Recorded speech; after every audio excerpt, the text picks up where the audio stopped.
আমার মায়ের কাছ থেকে শেখা এই রেসিপিটি। আমার মা হয়তো এর থেকে আরও ভালো বেশি বানাতে পারতেন। তো দেখো বন্ধুরা, দেখে বুঝতেই পারছো এটা কি শাক।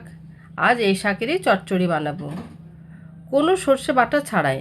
প্রথমে ডাঁটা সহ শাকগুলো কেটে ভালো করে ধুয়ে নিয়েছি। এদিকে মসুর ডাল ভিজতে দিয়ে রেখেছিলাম বেশ কিছুক্ষণ আগে।